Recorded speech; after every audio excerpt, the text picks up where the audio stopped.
थंडीने गारठलेले नाशिक 31 साठी चांगला ऑप्शन ठरतंय। नाशिकमध्ये गारठवणारी थंडी पडली आहे। ओझर निफाड या भागात तर पारा 6 अंश पर्यंत खाली घसरलाय। त्यामुळे नाशिकमध्ये 31 च्या सेलिब्रेशनसाठी पर्यटकांची गर्दी वाढायला लागली आहे।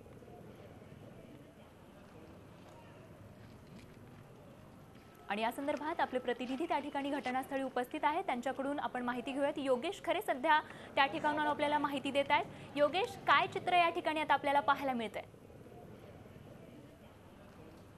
खरंय, राज्यातलं सर्वाधिक कमी तापमान हे सध्या नाशिक जिल्ह्यामध्ये नोंदवलं जात आहे। निफाडमध्ये पारा 6 अंशापर्यंत खाली गेलेला आहे।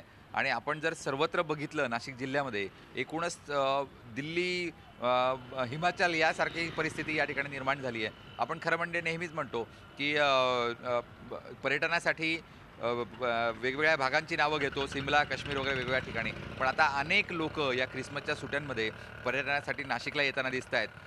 एकूण जर आपण वातावरण दिवसाही बघितलं तर अनेक जण स्वेटर घालून, उबदार कपडे घालून दिवसभर या ठिकाणी वावरताना दिसत आहेत। धन्यवाद योगेश दिलेल्या सविस्तर माहितीसाठी।